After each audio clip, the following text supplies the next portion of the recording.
falar hoje sobre a obsessão e Jesus, que é extraído de um texto do livro Seara dos Médiuns, de Emmanuel, capítulo 18.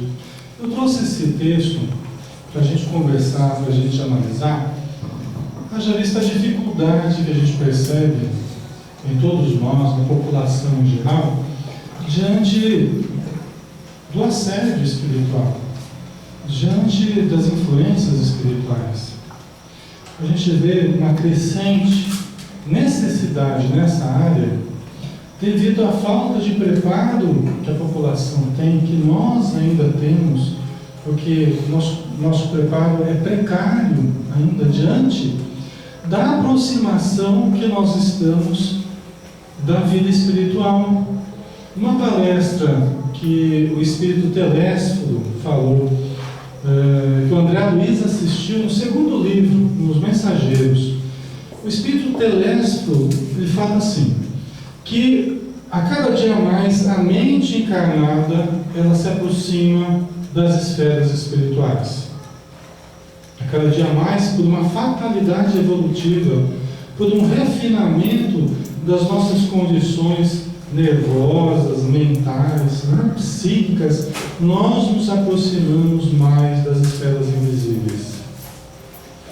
Então, as esferas invisíveis e nós encarnados estamos nos entrelaçando cada vez mais. E o Telésforo fala até assim, que a humanidade não se preparou convenientemente para este momento de agora. Sanadas as necessidades do corpo, eclodem as necessidades da alma. E hoje a gente vê a imensa necessidade dos gabinetes psiquiátricos, psicológicos estão lotados. Os postos de saúde com doenças psicossomáticas. Um amigo meu, um médico, há um tempo atrás, um senhor já de idade, experiente, trabalhador em posto de saúde, deixando mais de 70% das queixas das pessoas não é de origem física, é psicossomático. Só que ele é assim, não é espírita, né? Então, dentro do psicossomático, do emocional, é emocional barra espiritual, entendamos assim. A maioria das queixas das pessoas físicas, emocionais, é de origem espiritual. E a gente vê, difícil a pessoa que não sente nada hoje. Difícil a pessoa que não tem algumas percepções mediúnicas. Obrigado, Pedro. Difícil a pessoa que não tem algumas percepções, alguns rudimentos de percepção mediúnica. A pessoa absolutamente fria, mediunicamente, está cada vez mais rara. Os médiuns estão por toda parte, em todo lugar. E as necessidades de equilíbrio também aumentam em todo lugar, em toda parte. Como a gente trabalha na área da psicologia há muito tempo, e a gente vem sempre fazendo essa parceria do psicológico com o espiritual, então a gente sabe da realidade das pessoas, espíritas ou não espíritas, a imensa demanda que existe em função das interferências espirituais. Sabe uma das coisas que os espíritos mais gostam de fazer conosco, eu até estava comentando com o Pedro aqui, é fazer a gente achar que é a gente mesmo que está pensando, que é a gente mesmo que está criando, que é a gente mesmo que está colocando uma coisa na cabeça. Por quê? Porque aí os espíritos infelizes se escondem, continuam no anonimato, continuam no invisível, onde eles nos dominam. Porque a gente não vê, alguns veem, né? Mas normalmente a gente não vê, e a gente, puxa vida, por que eu estou sentindo isso? Por que eu estou sentindo aquilo? Por que eu estou com aquele pensamento obsessivo, aquele pensamento fixo, me atormentando? Deve ser coisa da minha cabeça. Será que eu estou ficando louco? É tudo o que eles querem que a gente pense, que a gente está ficando louco. Faz parte do processo de obsessão, de deterioração das nossas condições psicoemocionais. Por isso que o Espiritismo, a casa espírita, tem salvado muitas pessoas da real loucura, porque às vezes a pessoa começa a achar, sabe que eu estou ficando louco? Onde que eu vou querer me internar? Onde que eu vou lá no médico para pedir remédio? E a família às vezes não entende e fala, vai mesmo, porque você está louco mesmo, você está ficando louco. Aí a pessoa que até não estaria, a pessoa que não estaria, ela começa a ficar. Ela começa a se desequilibrar de fato. Porque ela não tem instrumentos para lidar com algo que ela nem sabe que existe, que é a influência espiritual, né? Quando a pessoa vem ainda na casa espírita e começa a ouvir falar dos espíritos, eu sabe que eu não tinha pensado nisso ainda, que eu posso estar passando por uma coisa que tem uma causalidade ali transcendente, eu não tinha parado para pensar nisso. Sabe o que é isso? Eu começo a estudar as obsessões, Kardec, né? No capítulo das obsessões, André Luiz fala, olha, é isso aqui que eu estou passando. É isso aqui, eu não estou ficando louco, não. Eu estou sofrendo interferências espirituais. Como é que eu faço para sanar essas interferências, para diminuir essas interferências na minha vida? Aí eu começo a me instrumentalizar. Oração, meditação, leitura elevada, evangelho no lar. Não é, pessoal? Caridade. Então, não existem arrastamentos irresistíveis. A gente vai descobrindo que não existem arrastamentos irresistíveis. Porque o meio mais eficaz de nós superarmos as obsessões é a manifestação do amor, da caridade, não é? Manifestação do bem, a busca do bem, de todas as formas possíveis, é o meio mais eficaz de nós irmos saindo das obsessões, que é o que a gente tem que fazer, né, Pedro? É o que todos nós precisamos trabalhar, é nos ajustar ao comportamento amoroso, comportamento benfazejo, as metas positivas na vida. É isso que nos liberta, né? Então, feita essa rápida introdução, vamos ver aqui que o Emmanuel fala a respeito da obsessão e Jesus. Não é em Jesus, porque Jesus nunca foi obsediado. Jesus foi perseguido, mas não obsediado. Nós não podemos impedir que os pássaros rondem a nossa cabeça, né? E rondaram até a cabeça de Jesus, cercaram Jesus, mas Jesus nunca entrou em obsessão, nunca deixou que fizessem ninho na cabeça dele. Às vezes a gente deixa inadvertidamente, às vezes a gente aceita o pensamento enfermiço, né?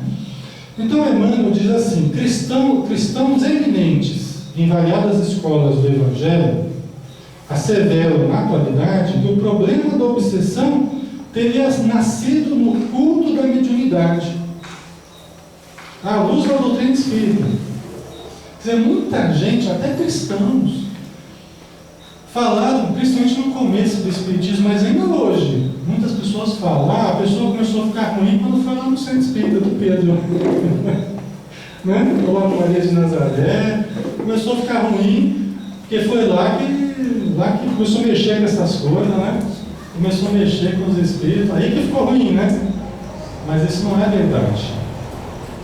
Muita gente pensou isso, mas essas obsessões é porque foi mexer lá com os espíritos.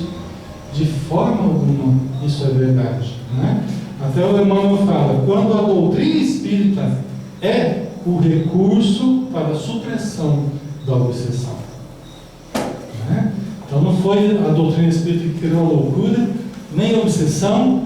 A doutrina espírita tem tratado dos desequilíbrios da alma e tem gerado, né, a possibilidade da desobsessão, da saída da influência espiritual negativa.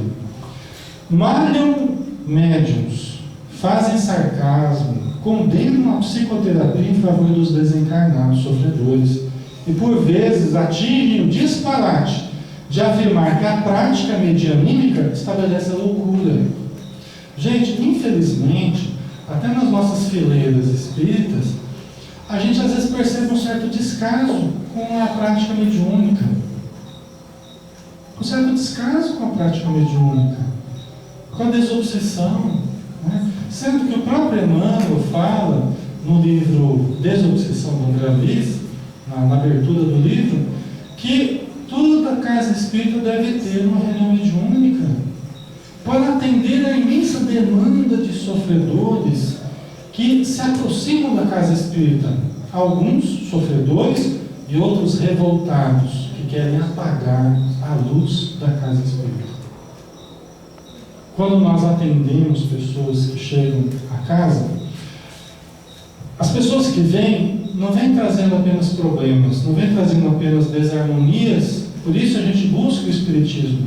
Eu também busco porque eu necessito, todos nós necessitamos. E é bom que a gente busque. Mas às vezes junto conosco, vem aqueles que estão proporcionando, inclusive, a nossa desarmonia. A quem nós prejudicamos no passado e que hoje estão cercando os nossos passos. Se a casa espírita não trabalha no sentido de atender essa demanda espiritual que chega, muitas vezes não consegue atender no encarnado também. Porque as dificuldades do encarnado estão profundamente entrelaçadas com aquelas companhias que o encarnado atraiu pela sua atitude no passado e também no presente, né? Então é muito importante, né? Por isso que aqui vocês têm, né, Pedro? Você tem o nome de um aqui, né? Que fazem a desobsessão, fazem os atendimentos, isso é extremamente importante. E uma casa espírita munida desses recursos é uma casa espírita que tem condição de ajudar, né? Sempre poderá ajudar.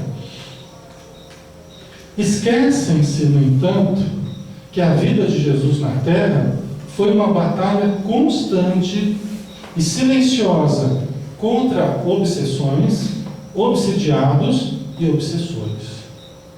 Então, a vida inteirinha de Jesus foi uma batalha contra obsessões, obsediados e obsessores. Ele foi cercado do berço ao túmulo pelas obsessões. Embora ele, como já dissemos, nunca fora obsediado. Foi perseguido, né? O combate começa no alvorecer do apostolado divino. Depois da resplendente consagração na manjedoura, quando Jesus nasceu, o mestre encontra o primeiro grande obsediado na pessoa de Herodes. O primeiro grande obsediado que Jesus lidou foi com a pessoa de Herodes. Por quê? Ele decreta a matança dos pequeninos, com o objetivo de aniquilar Jesus. Se eu não me engano, foram 70, não foi? Acho que foram 70 crianças vivas do Evangelho, não é? Em torno de 70 crianças assassinadas. Na esperança, Herodes tinha esperança que Jesus estivesse no meio deles. Já pensou? O primeiro atentado que Jesus estava no berço ainda. Jesus estava lá no colo e já sofrendo atentado de morte, não é? É muito sério isso, né? Mais tarde, quando Jesus cresceu, se desenvolveu, João Batista que era primo de Jesus, filho de Isabel, não é? Isabel era prima de Maria e João Batista era filho de Isabel. Jesus e João, eles se encontraram algumas vezes quando eram crianças, né? Humberto de Campos narra no livro Boa Nova, muito bonito o livro, inclusive, e que ele fala que uma certa vez, quando Maria foi visitar Isabel, e Jesus e João, pequenos os dois, olhavam para a planície, e Jesus como que planejava com João como é que seria o trabalho que eles iriam fazer os dois. Humberto de Campos, ou irmão X, né, conta através do Chico Xavier. João Batista, o mesmo que veio batizar Jesus nas águas do Rio Jordão, embora Jesus nunca tenha batizado ninguém, mas ele se deixou para que se cumprissem as profecias e para reforçar aquele que tinha grande elevação, que era João Batista. Dentre os nascidos de mulher, João Batista é o maior, disse Jesus. Dentre os nascidos de mulher, os que estão reencarnando, os que estão por aí, não tem ninguém maior do que João Batista. Já pensou a elevação desse espírito? E João Batista falava assim: eu sou aquele que batiza com água, mas um outro virá maior que eu não serei digno de desenlaçar as suas alparcas, e que batizará com o fogo do Espírito. É de arrepiar, né, pessoal? João Batista devia ser um espírito de muita elevação, né?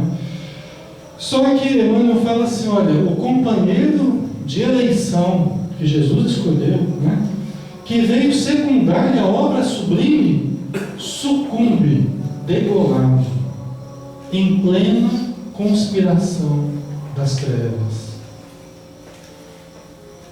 João Batista fora degolado em plena conspiração das trevas, talvez para prejudicar, certamente para prejudicar a obra de Jesus. É difícil a gente saber exatamente o que Jesus programou, o que ele planejou, mas olha os atentados que Jesus sofreu. Olha as tentativas. Imagina a casa espírita, como é que ela não sofre atentados. Imagina todos nós, quando a gente tenta acender a nossa luz, o quanto de atentados, de armadilhas não criam para nós, não é? Se não fossem os espíritos amigos, pessoal, talvez a gente não estaria nem aqui. Devem nos livrar de inúmeras armadilhas no dia a dia, né? Obsessores cruéis não vacilam em procurar Jesus nas orações do deserto, verificando-lhe os valores do sentimento. Tem muitos que questionam: não sei, eu acho que Jesus não aconteceu aquela tentação no deserto, não.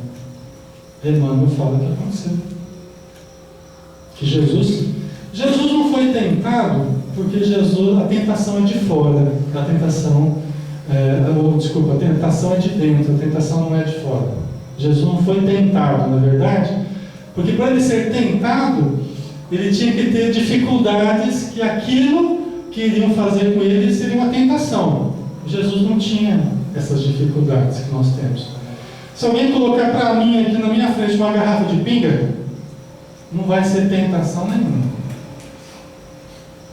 Se eu colocar uma cachaça aqui na minha frente, não vai, para mim não vai fazer, não vai ter efeito nenhum. A tentação é de dentro, não é de fora. Agora, se eu colocar um bolo de chocolate aqui, eu já não respondo por mim. Não é? Com suspiros, moleninhos, um recheio bem feitinho assim, com coco, leite condensado. Vocês vão anotando aí, próxima vez, quem sabe. Você vier fazer o. Vamos jogar no verde, né? Você vier fazer o seminário, sai embora. Vai embora no bolinho. Então, mas Jesus, né, quando aquele que foi tentar Jesus no deserto, fala: por que você não transforma? Você está com fome? Depois de 40 dias de jejum e oração, como diz o Evangelho, por que você não transforma essa pedra em pão? Aí Jesus fala: olha, está escrito que nem só de pão viverá o homem, mas de toda palavra que sai da boca de Deus. Não é? E o Espírito continua tentando. Devia ser um Espírito bastante atrevido e talvez de muito poder, para se sentir nessa condição de afrontar o próprio Mestre. Né? Devia ser alguém achando que teria condição de mudar o caminho de Jesus, mas Jesus, muito maior do que qualquer um de nós, não se deixaria envolver. Né?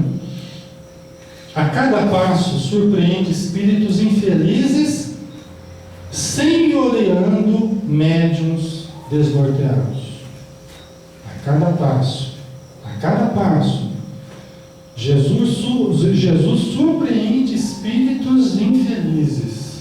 Eles estão aí, eles enxameiam a vida em muito maior quantidade que os encarnados.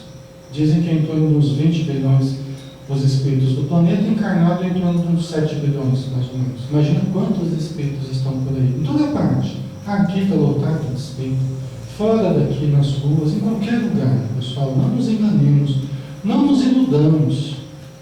Sejamos vigilantes e oremos. Paulo de Tarso falava assim: olha, sois cercados por uma tal grande nuvem de testemunhas, portanto, fujais de todo embaraço. Nós somos cercados por uma tal nuvem de testemunhas, tanto na terra quanto fora dela. É melhor a gente regularizar as coisas, porque ninguém faz nada escondido, ninguém faz nada que as pessoas não fiquem sabendo. Tudo que nós formos fazer, nós somos cercados por uma nuvem de testemunhas. E esses espíritos bons e outros necessitados, eles nos observam, eles nos conhecem, e eles se aproximam atraídos pela nossa bondade, pelo nosso sentimento de caridade ou pelas nossas viciações. ou pelas precariedades que nós temos, né? No livro dos médiuns a gente vê o melhor médium é aquele que atrai a presença dos bons espíritos pela prática do bem. Esse é o melhor médium. É aquele que atrai a presença dos bons espíritos pela prática do bem. Você quer a presença dos espíritos bondosos? Torne-se bondoso por sua vez. Você quer a presença dos espíritos amorosos? Torne-se amoroso por sua vez. Porque aí você vai atrair por sintonia natural, automática, aqueles que têm uma similitude com as nossas frequências vibratórias, né? Então Jesus ia caminhando, e todos nós somos médiuns, e todos, mesmo sem o sabermos, todos nós somos médiuns na acepção ampla do termo. Podemos não ser médiuns ostensivos em trabalho sistemático na reunião mediúnica, na reunião de contato com os espíritos, mas somos o tempo todo aparelhos sensíveis, captando as influências negativas e positivas. Às vezes a gente está em casa e se permite bater na porta e chutar alguma coisa, né? E xingar, e nem sabe que já está intermediando espíritos altamente desequilibrados. Não sabe que já está funcionando como médium. Já está incorporando. Não está incorporando.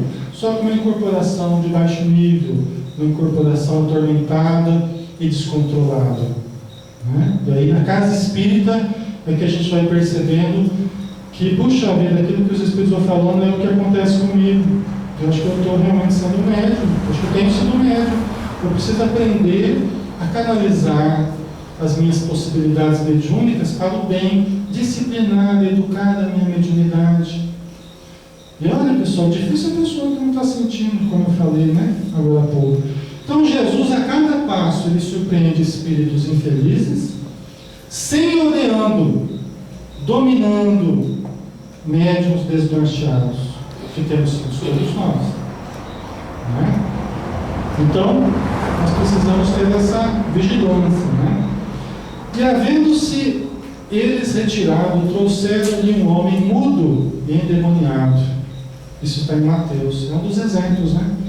E os que tinham visto contaram-lhes também como fora salvo daquele endemoniado. Lucas 8,36. Diziam outros: estas palavras não são de endemoniado. Essas palavras não são de endemoniado. Pode, porventura, um demônio abrir os olhos aos cegos? Veja bem, aqui são exemplos de pessoas que Jesus ia tratando. Eles chamavam de endemoniados. Só que o que falavam de Jesus? Que Jesus tirava os demônios, ou tirava os espíritos sofredores, porque ele era o chefe dos demônios. Isso era o que falavam de Jesus. Incrível, né? Falavam que Jesus afastava os demônios porque ele era o chefe dos demônios. Ora, não é a mesma coisa que falam dos espíritas? Que os espíritas tiram os espíritos, que os espíritos são chefes dos demônios. Não é? É a mesma coisa. Você vê que a mesma coisa que falavam preconceituosamente de Jesus, falam hoje dos espíritas. Porque os espíritos ficam mexendo com essas coisas, e é porque eles têm impacto com essas coisas. Falavam isso de Jesus. Jesus é o chefe dos demônios. Os fariseus, os religiosos judeus, né, falavam isso de Jesus, que ele tirava os espíritos por Beelzebu. Mesma coisa que falam de nós hoje, espíritas, né? É igualzinho.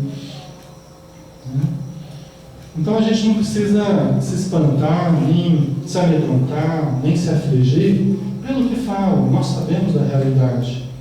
Nós sabemos que a tarefa de auxílio aos sofredores do plano espiritual é uma das atividades mais terapêuticas e mais sublimes que existe na vida.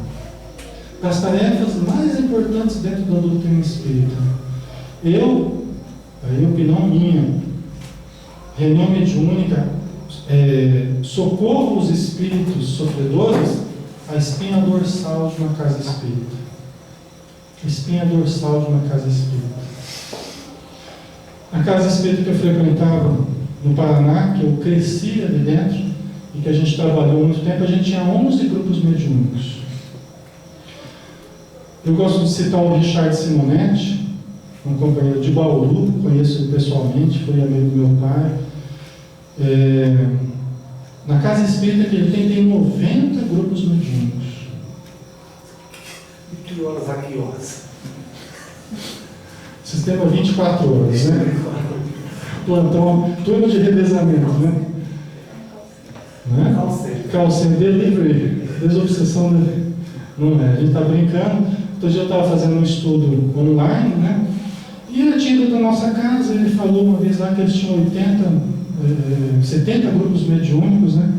Aí eu citei outro dia num grupo, no estudo online, e tinha uma menina que participa lá na casa do Richard Simonetti. Ele falou: Alexandre, já são 90, tá? Nesses últimos anos aumentou 20 grupos mediúnicos. É uma pessoa que entendeu a função da doutrina espírita, entendeu a função do espiritismo, principalmente nos dias de hoje. Por quê? Porque a necessidade ela cresce exponencialmente e os nossos grupos têm crescido. E as nossas casas têm crescido. As nossas reuniões mediúnicas têm se multiplicado, os treinamentos de médiuns, doutrinadores têm se multiplicado.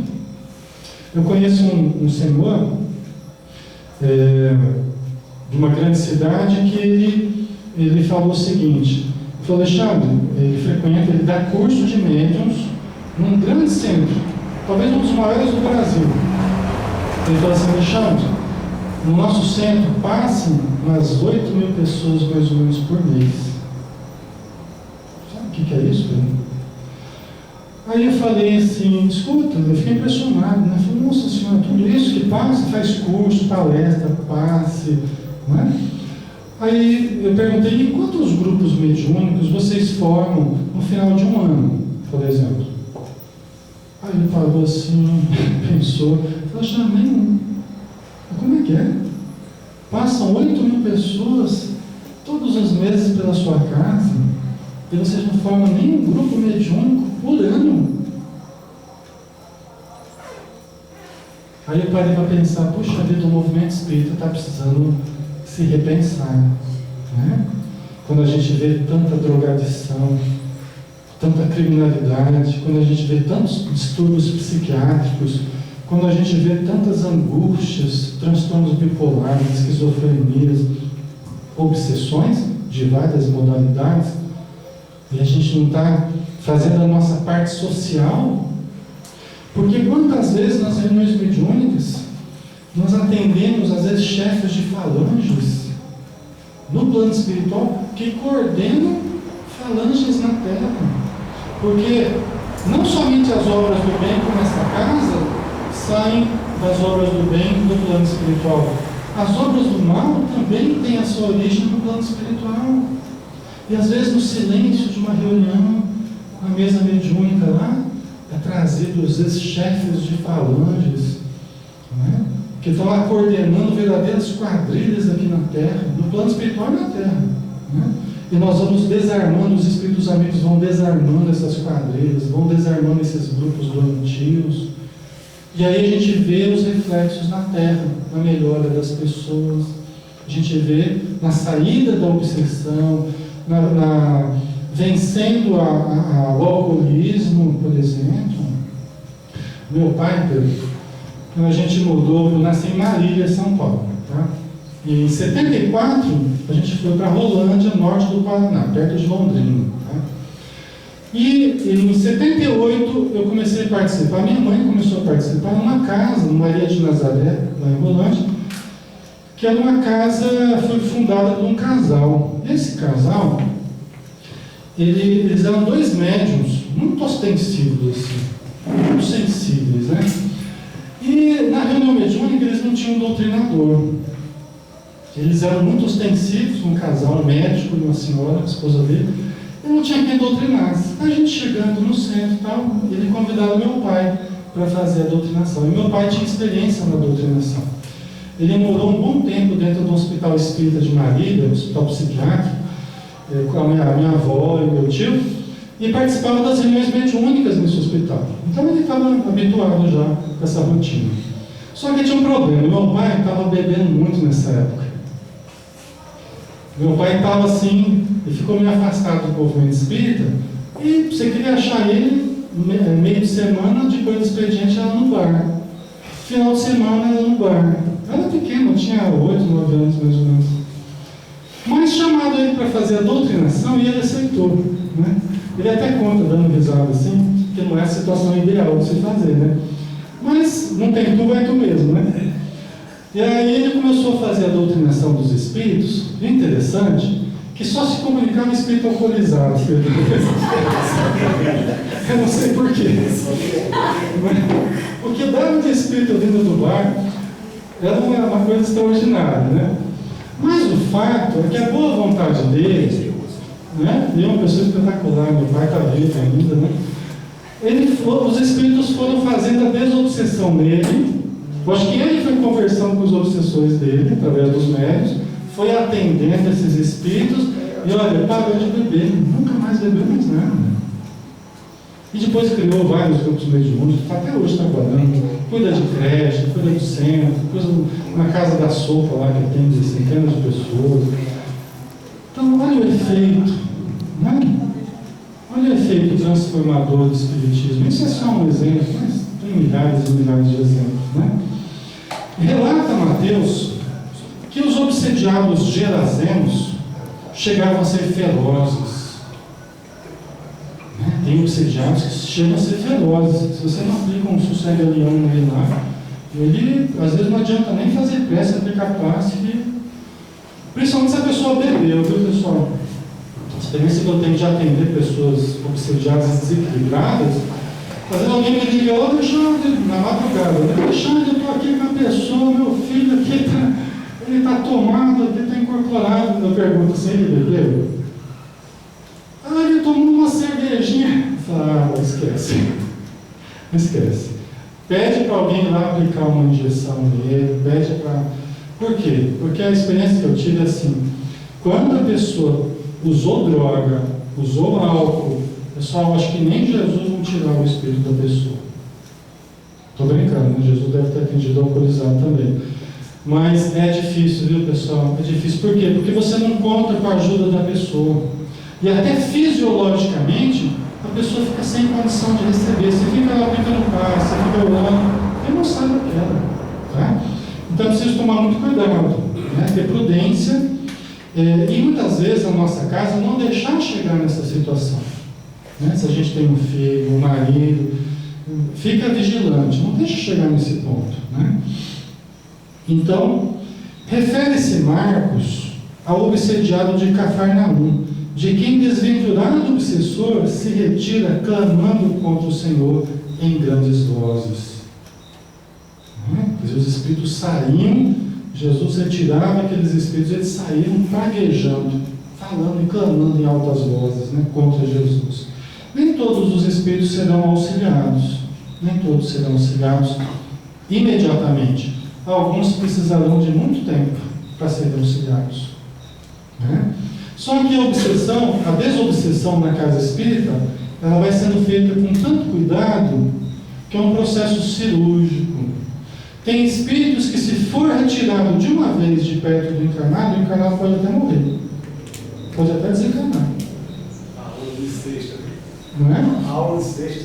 Porque às vezes é tão entranhada a vibração do espírito com o encarnado, no sistema nervoso, ele começa influenciando o córtex cerebral, vai adentrando a região subcortical e chega até o diencéfalo, no centro do cérebro, comandando funções fisiológicas, automáticas, né, que tem a ver com o corpo físico de uma forma mais automática, né, mais orgânica mesmo. Então, esse processo tem que ser feito bem vagarosamente, tá? Com muita caridade, com muito amor e com muito cuidado. Né? Narra Lucas o episódio em que Jesus realiza a cura de um jovem lunático, do qual se afasta o perseguidor invisível logo após arrojar o doente ao chão em convulsões epileptoides. Inclusive, esse jovem lunático, o espírito jogava ele na água, jogava ele no fogo, Ou seja, atentava contra a vida do jovem direto. Isso é o que mais acontece, pessoal. Os espíritos atentando contra a vida de médiuns desequilibrados. Né? Tenta fazer a pessoa ter iniciativas que vão fazer ele correr risco de vida. Às vezes os jovens ficam lá passando em sinal fechado, está lá de moto né? E não sabe que está assessorado por espíritos que querem matá-lo. E vão conseguir. Se ele não atinar, se ele não perceber o que está fazendo com a própria vida, vai morrer. E de várias outras formas, né? A drogadição que a gente falou, o álcool e várias outras coisas, né? Ok? Reporta-se João a israelitas positivamente obsediados, que apedrejam o Cristo. Você tem que estar muito obsediado, né? Para você estar diante de Jesus e apedrejar Jesus, você tem que estar muito obsediado. Né? Jesus com a sua alda, Jesus com o seu amor, Jesus com a...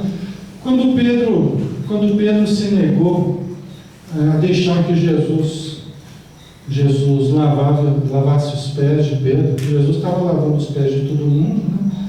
Pedro falou: não, Senhor, eu não vou permitir que o Senhor lave os meus pés. Aí Jesus falou: Pedro, por agora é preciso que seja assim. Você não quer ter parte comigo? É preciso que seja assim agora. Se você ficar fora desse ensinamento aqui, você vai estar fora. Aí Pedro falou assim: Senhor, então lava o corpo todo. Aí Jesus falou: Pedro, não é preciso. Já estáis limpos pela palavra. Olha que bonito, né? Porque Jesus ia falando, e a palavra de Jesus, carregada de magnetismo superior, ia limpando espiritualmente os discípulos, aqueles que estavam próximos dele. O magnetismo superior de Jesus. Né? Já estáis limpos pela palavra. Não precisa que eu lave o corpo todo. Né? Simbolicamente. Né?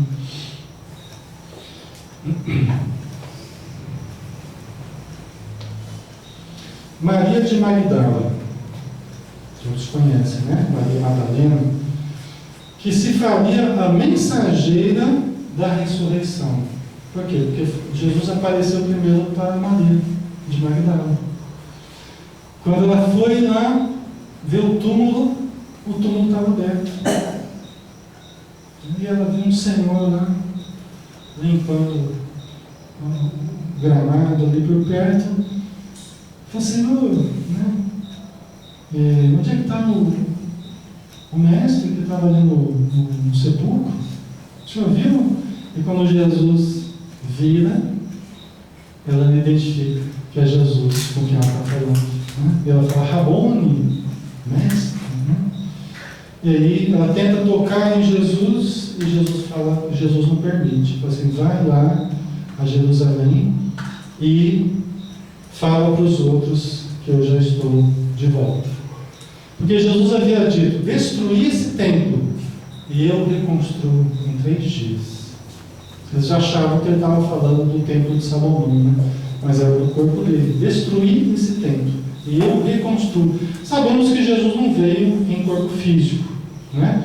Mas ele reapareceu numa materialização praticamente, né? Tanto que ele não deixou que Maria tocasse.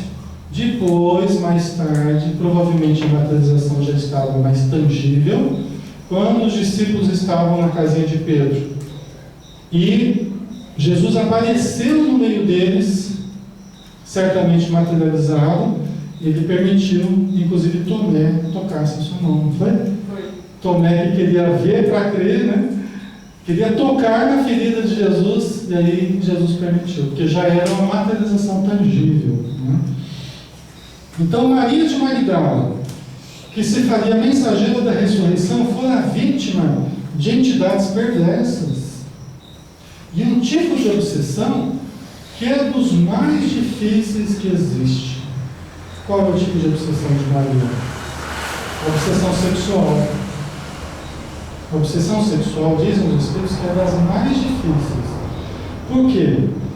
Porque o espírito, explorando a sexualidade da pessoa, ele explora o plasma da pessoa, as forças vitais, cuja sexualidade é das maiores fontes que existe no nosso corpo, as forças sexuais da alma. Os espíritos amigos, eles associam o desequilíbrio da sexualidade muito frequentemente à loucura. O próprio Freud, né, salvo os exageros dele, mas ele situou a causa de muitos desequilíbrios da alma na questão sexual. Né? Tal a importância dessa questão para a nossa vida. Por isso que Maria de Magdala foi das que mais mereceu ser a portadora da ressurreição de Jesus, do ressurgimento de Jesus. Por quê? Porque haviam 7 espíritos obsediando ela. E eu vou falar que ela colocou ainda, viu, Pedro? E eu acho graça, às vezes, quando alguém, às vezes, numa casa espírita, num lugar, fala assim: olha, você estava acompanhado de um espírito, viu? Mas você já está bem, porque o espírito já foi ajudado, viu? Né? Às vezes eu recebo algum paciente que frequentou uma casa espírita, e aí falaram isso para ele: aquele espírito que estava de perto já foi ajudado. Tá. E aí depois a gente continua o tratamento, e a gente vê, Pedro, que tinha um caminhão de espírito necessitado, e ainda está necessitado perto da pessoa. Às vezes tem um pensamento meio simplista, viu, pessoal? Às vezes a gente, no movimento espírita, a gente tem cultivado um pensamento meio simplista, eu acho, sabe? Você é um espírito, tem um espírito lá te influenciando. E outra, tira um espírito lá, daqui a pouco eu atraio o outro. E dá para dizer, acabaram os espíritos que estão te influenciando? Dá para dizer isso? Não dá. A vida inteira nós teremos que ter vigilância. E às vezes eu escuto também assim: não, mas eu vou sempre na casa espírita, Alexandre, eu estou sempre na reunião pública, então os espíritos não me assediam, não. Bom seria, né, Pedro? É só tomar um passe aqui no Pedro, assistir palestra, seguro contra obsessão, contra espírito influenciando. É uma coisa, um pensamento um pouco ingênuo, eu acho, sabe? A gente precisa ampliar um pouco a visão e entender que nós estamos sempre no limiar entre o equilíbrio e o desequilíbrio. Normalmente a gente está em obsessão simples, viu? Normalmente a gente está em obsessão, todos nós, normalmente a gente está em obsessão simples. Chega um determinado espírito e sofre uma coisa para a gente já, é verdade, viu? Estou cansado dessa vida, estou desanimado, estou triste, e nem percebe que já está recebendo um pensamentozinho. Obsessão simples, já está recebendo e está acolhendo certos pensamentos negativos, que a gente tem que combater, tem que ir cortando. Se deixar, da obsessão simples já entra na fascinação. Aí já começa a aprofundar. E se não cuidar, acaba na subjugação. Nós geralmente estamos na obsessão simples. Tá? Vocês estão me olhando, se os espantaram assim. Mas é verdade, eu me incluo nisso também, viu? Eu me incluo nisso também. Não obstante, a gente vai administrando a nossa vida, tentando perceber o momento: eu não estou bem agora. Não fui bem influenciado num certo momento. Não estava bem intuído quando tomei certa decisão. Eu preciso orar mais, eu preciso ler mais, eu preciso ser mais vigilante.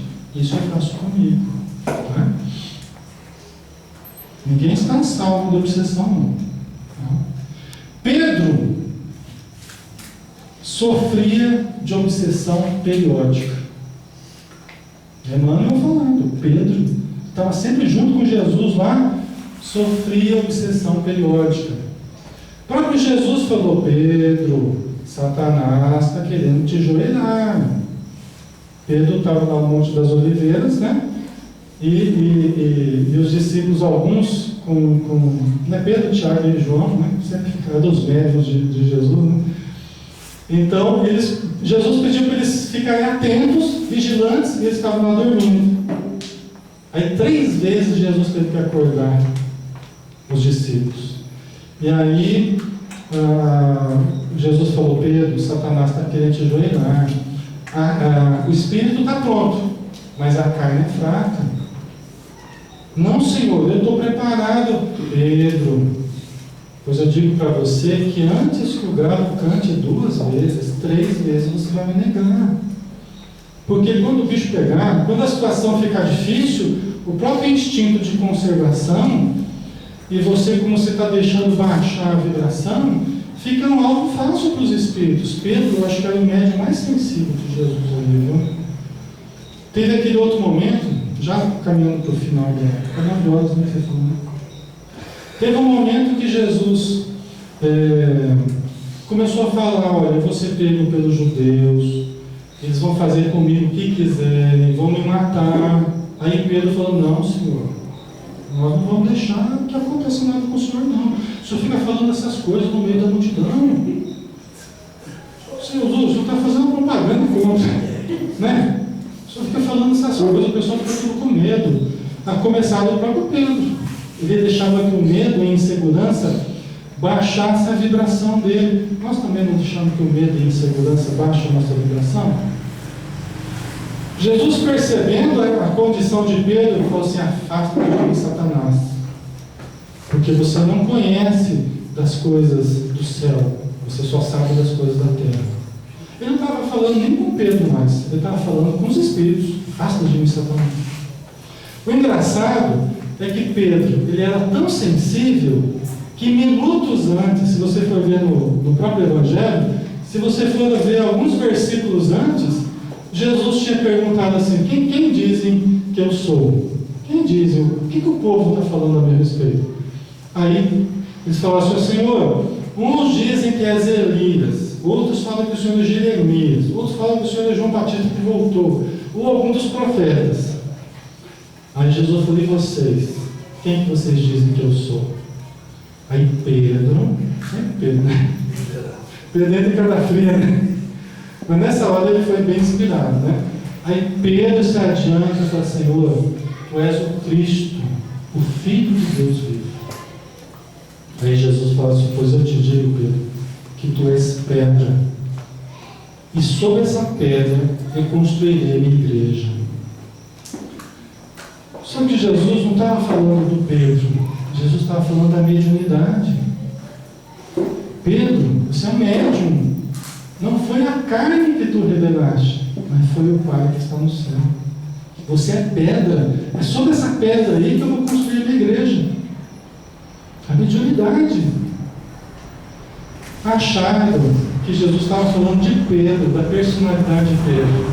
E aí depois, todos os papas seriam a reprodução desse momento de Pedro, que teria recebido a chave do céu. Porque Jesus falou assim: olha, também não te digo que tudo que ligares na terra estará ligado no céu. Mediunidade.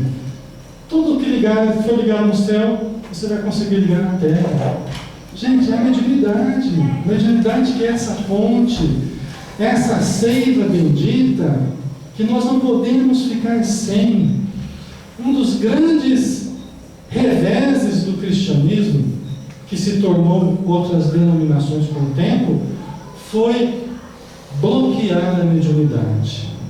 Quando nós, historicamente, começamos a cuidar mais do dinheiro, mais da política, mais da guerra, mais do poder, e esquecemos das línguas de fogo sobre as nossas cabeças, essa foi a nossa ruína histórica no trato com Jesus.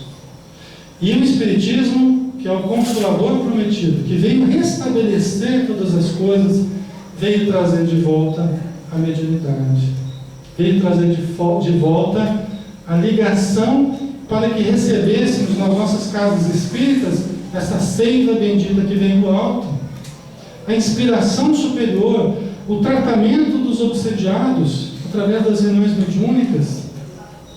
Então, tudo isso nós somos herdeiros hoje de Jesus, somos herdeiros de Kardec, que construiu a doutrina espírita no contato com os espíritos. Ora, querem o quê? Um espiritismo sem espírito? Querem fazer um espiritismo sem espírito? Querem fazer um espiritismo sem mediunidade? Querem fazer um espiritismo sem desobsessão?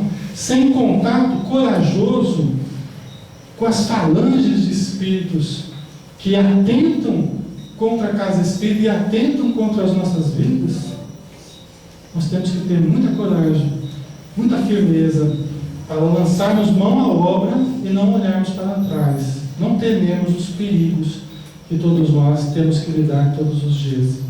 Mas temos a fé que, junto conosco, nós temos a falange dos Espíritos amigos, do Consolador prometido, que nos diz Jesus, né? Eu vou orar ao Pai, e Ele vos enviará outro Consolador, que não eu, mas o Espírito de verdade, que vos lembrará tudo o que eu vos tenho dito, e vos ensinará todas as coisas. Isso não poderia ter acontecido no Pentecostes, embora a maravilha do fenômeno que foi, porque foi muito pouco tempo depois, né? Como é que os discípulos no momento não estavam preparados e logo depois estariam? Isso levaria séculos. Levaria séculos. Mas graças a Deus, aqui estamos todos nós. Então que Jesus abençoe você, Pedro. Obrigado pelo convite. Abençoe a todos vocês, tá? Aos Espíritos amigos que estão aqui nos influenciando para o bem, nos socorrendo mais uma vez, porque cada vez que a gente aqui está, nós somos socorridos por esses Espíritos amorosos,